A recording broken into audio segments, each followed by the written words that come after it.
Agriculture की online class में आपका स्वागत है। आज मैं आपके लिए लेके आया हूँ नया टॉपिक, केले की उन्नत किस्में। तो केले की उन्नत किस्में को दो भागों में बांटा गया है। फल के रूप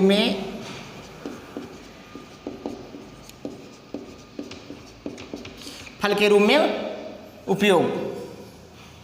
तो फलों के रूप में इसके जो केले के जो किस्में हैं वो कौन कौन सी है। ताज़ा फल के रूप में उसको उपयोग में लेते हैं।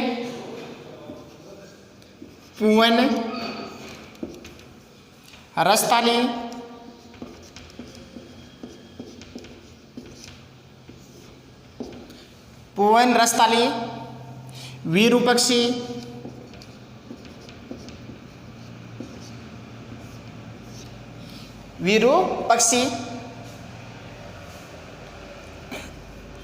ड्वार्फ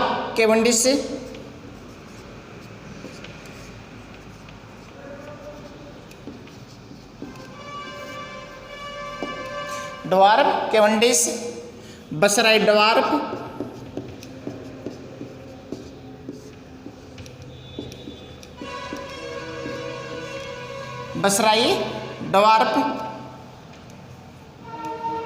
हिल बनाना,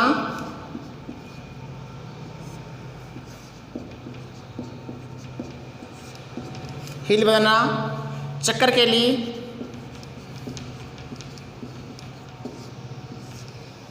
लाल केला,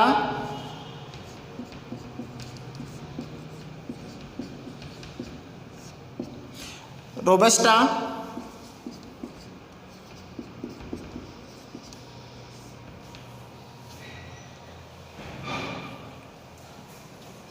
G9, CO1, कुनन,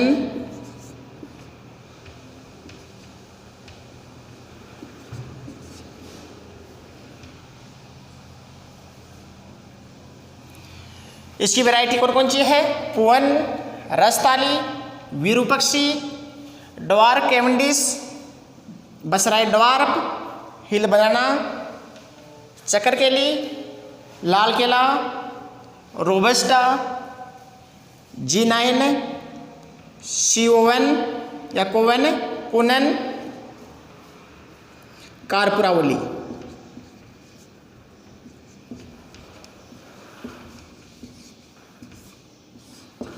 तो ये इसकी उन्नत किस्में हैं। ताज़ा फल के रूप में इसको उपयोग में लेते हैं। और सब्जी वाली किस्में कौन कौन सी है, अब इसको अलग अलग देखते हैं अपने। जो पूवन किस्म है, पनामा विल्ट रोगरोधी किस्म है। ये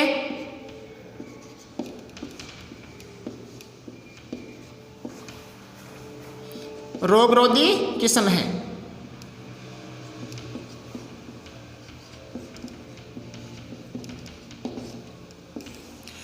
पूवन है पनामा विल्ट रोगरोधी किस्म है। लाल केला है, इसका जो छिलका है उसका रंग है वो लाल होता है।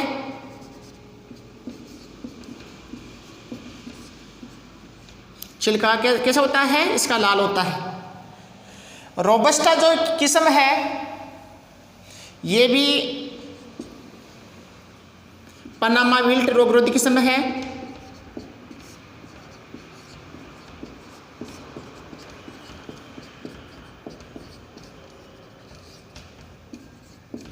पनामा विल्ट रोगरोधी किस्म है। और इसके अलावा जो पूवन किस्म है वह जैविक व अजैविक तनाव को सहन करने की इसमें क्षमता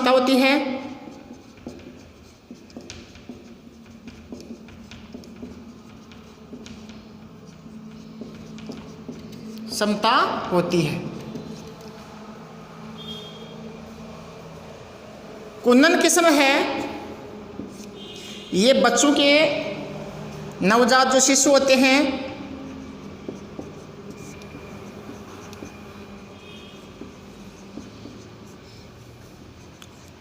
नवजात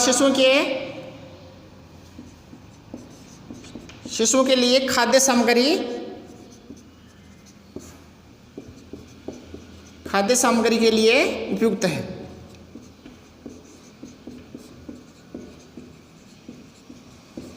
जो छोटे बच्चे होते हैं उसके लिए जो खाने के लिए जो खाद्य उपयोग में लेते हैं वो इससे कुंदन वैरायटी है उसको काम में लेते हैं। कारपुरावली है वो केले की सबसे मीठी किस्म होती है।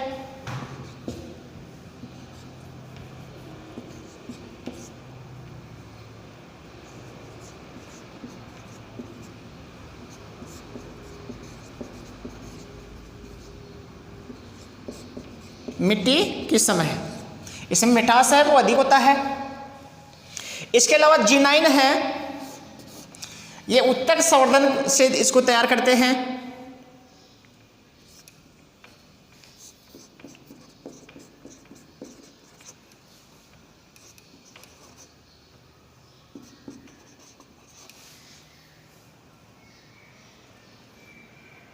टिश्यू कल्चर तकनीक से विकसित करते हैं।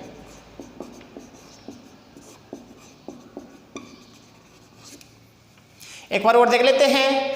पुअन है वो पनामा विल्ट रोगरोधी किस्म होती है और जैविक और अजैविक तनाव को सहन करने की इसमें क्षमता होती है। इसके अलावा जो लाल केला होता है इसका छिलका लाल रंग का होता है। रोबस्टा है वो पनामा विल्ट रोगरोधी किस्म होती है। कुंदन है नवजात जो शिशु होते हैं उसके लिए खाद्य सामग्री के लिए उपयुक्त होती है। कारपुरावली है वो केले की जो मीठी किस्म होती है इसमें मिठास है वो अधिक होता है, मिठास इसमें अधिक होता है।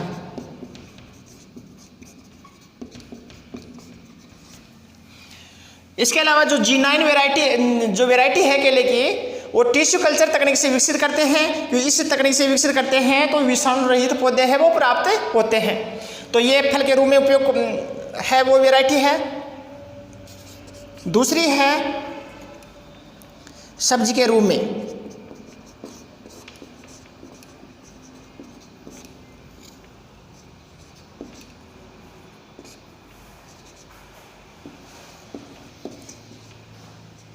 उपयोग के लिए किस्म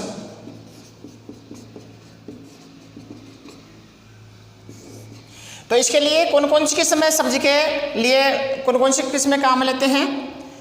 एक तो है पुअन और दूसरी किस्म है नेंद्रान। जो फिग व चिप्स बनाने के लिए काम लेते हैं, फिग व चिप्स बनाने के लिए काम में लेते हैं।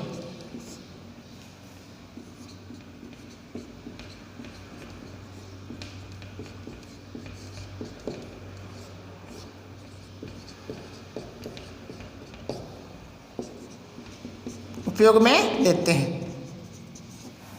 कौन कौन सी है सब्जी वाली किस्में। पुअन और नेंद्रान है। नेंद्रान फिग व चिप्स बनाने के लिए उपयोग में लेते हैं। तो ये इसकी उन्नत किस्में हैं।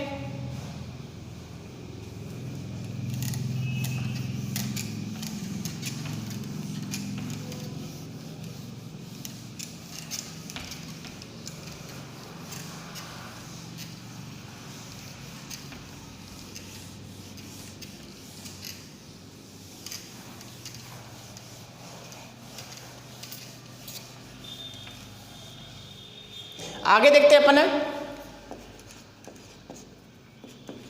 केले का प्रवर्धन।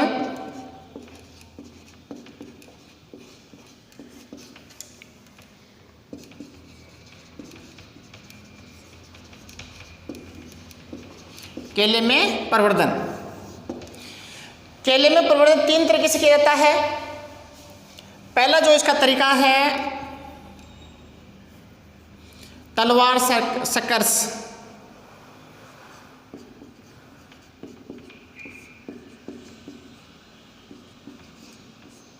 तलवार सकर्स जिसको बोलते हैं स्वाड सकर्स।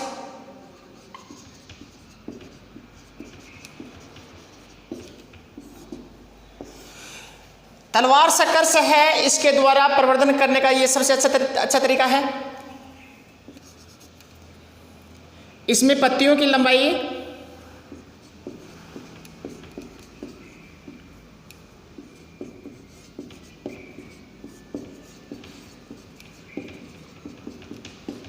पत्तियों की लंबाई 45 से 60 सेंटीमीटर होती है।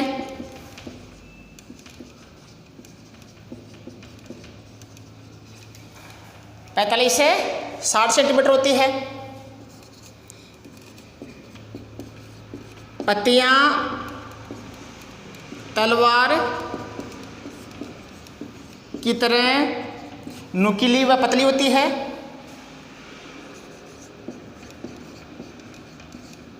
नुकीली व पतली होती है।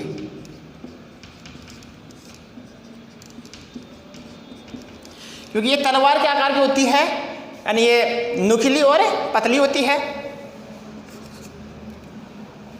ये शीघ्र वृद्धि करने वाले होते हैं।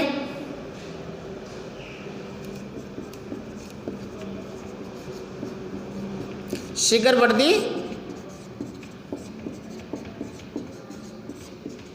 वृद्धि होती है। और रोपण के कितने माह बाद में फल देना प्रारंभ कर देता है? 11 माह बाद। शक्करस के रोपण के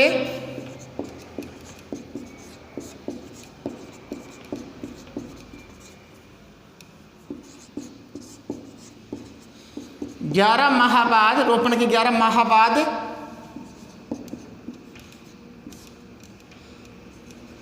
फल देना प्रारंभ करता है।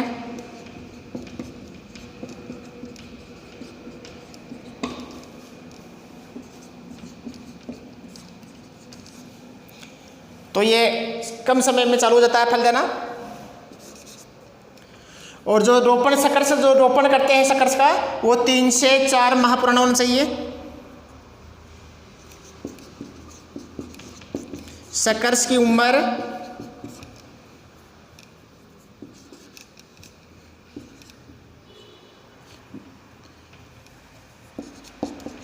2 से 3 माह होनी चाहिए।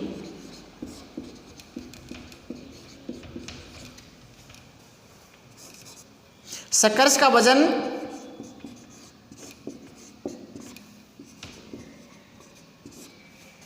500 से 750 ग्राम होना चाहिए।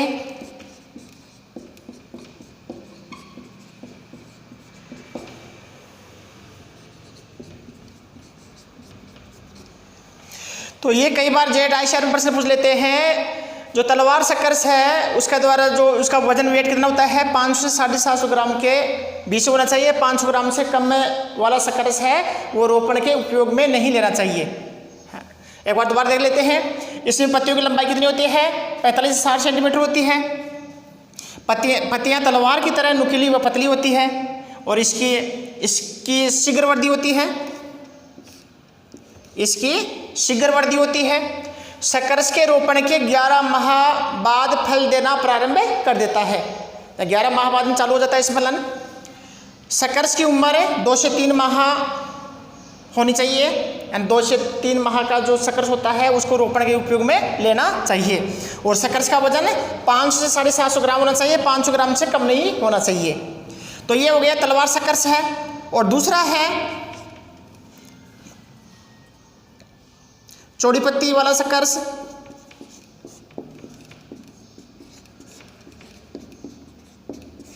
चौड़ी पत्ती वाला शकर्स, इसको बोलते हैं वाटर शकर्स।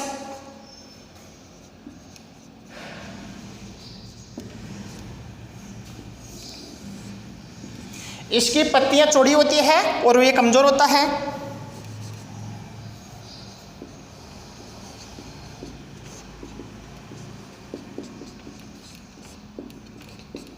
चौड़ी व कमजोर शकर्स होते हैं।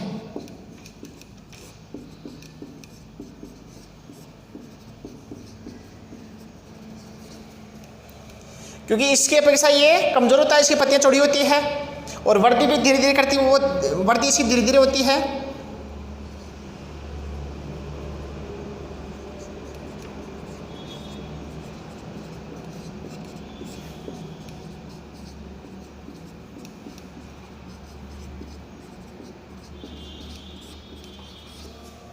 धीरे धीरे होती है। और रोपण के कितने माह बाद में फलन होता है? इसमें 15 माह बाद होता है।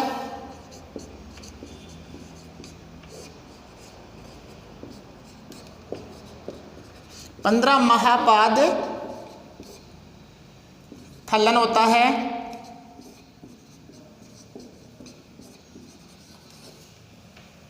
तो इसके लिए ये सकर्ष है, तलवार सकर्ष है, इसका उपयोग में इसको ज़्यादा लेना चाहिए उपयोग में, क्योंकि ये वृद्धि शीघ्र करता है, ये कम समय में फलन देता है और इसकी वृद्धि धीरे धीरे होती है और ये कमज़ोर होते हैं, चौड़ी पत्ती वाले होते हैं और रोपण के 15 माह बाद में इसमें फलन होता है। तो इसके लिए प्रवर्धन के लिए कौन सा लेना चाहिए? तलवार सकर्ष है, वो उपयोग में लेना चाहिए।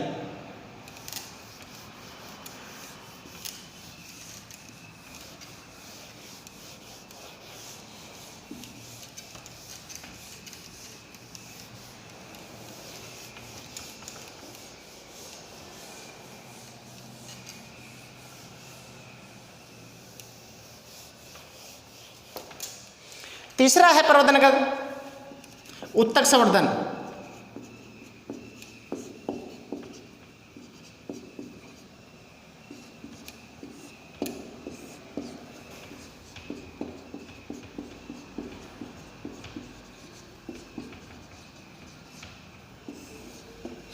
आजकल ये नई तकनीक भी है।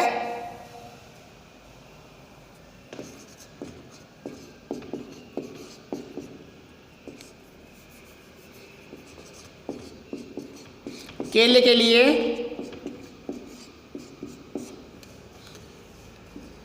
आधुनिक विधि है। केले के प्रबंधन के लिए आधुनिक विधि है।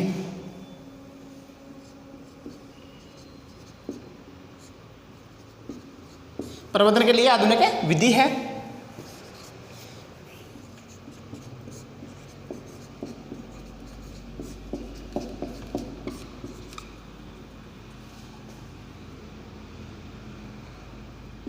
इस विधि द्वारा कम समय में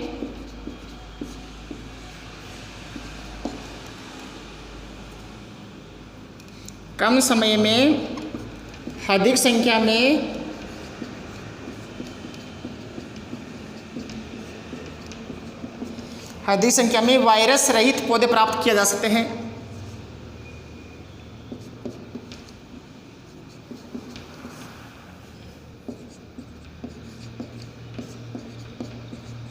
पौधे प्राप्त करते हैं। ये केले में प्रवर्धन की आधुनिक विधि है और इस विधि द्वारा कम समय में अधिक संख्या में और वायरस रहित पौधे प्राप्त कर सकते हैं इससे। तो इसके लिए कौन सी जो केले की जो G9 किस्म है, केले की जो G9 किस्म है उसके लिए उपयुक्त विधि है। किस्म के लिए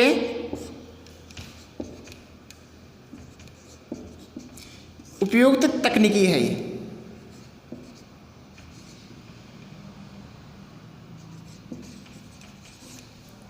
इसका ध्यान रखना है। G9 जो केले की जो G9 किस्म है उसमें प्रवर्धन कौन सी विधि के द्वारा किया जाता है? टिश्यू कल्चर या उत्तक संवर्धन के द्वारा किया जाता है। तो इसमें कम समय में अधिक संख्या में वायरस रहित पौधे प्राप्त कर सकते हैं। तो ये इसमें प्रवर्धन 3 तरीके से होता है। तलवार सकर्ष जिसको स्वार सकर्ष बोलते हैं, और दूसरा है चौड़ी पत्ती वाला जिसको वाटर सकर्ष बोलते हैं, और तीसरा जो प्रवर्धन का जो तरीका है टिश्यू कल्चर यानी उत्तक संवर्धन है, जिसमें G9 किस्म है उसमें इसी विधि के द्वारा प्रवर्धन किया जाता है।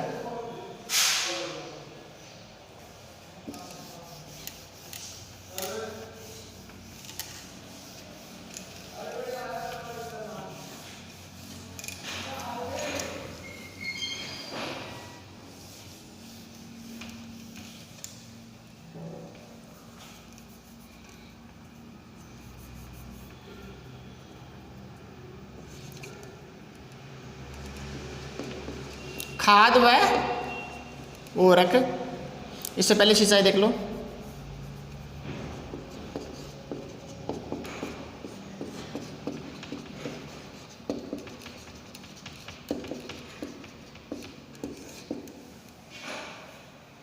सॉरी, इससे पहले बोने की विधि देखते हैं अपन।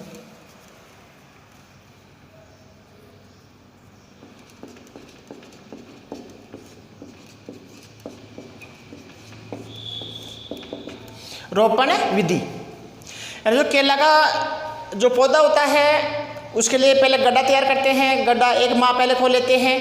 गड्ढे के जो साइज है वो 30 × 30 सेंट होने चाहिए।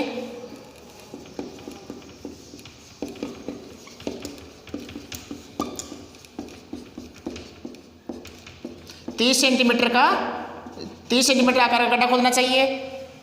और इसकी जो पंक्ति से पंक्ति की दूरी कितनी होनी चाहिए, पौधे से पौधे पंक्ति की पंक्ति की दूरी कितनी होनी चाहिए, P × plant to road to road distance और plant to plant distance 1.5 × 1.5 metre होनी चाहिए। और इसमें गड्ढा खोदते हैं। गड्ढे में पहले 10 किलोग्राम गोबरी खाद मिलाते हैं, उसके बाद में सुपर फास्फेट मिलाते हैं और 50 से 150 ग्राम उसमें क्यूलपास 1.5% पाउडर मिला करके गड्ढे को वापस भर देते हैं।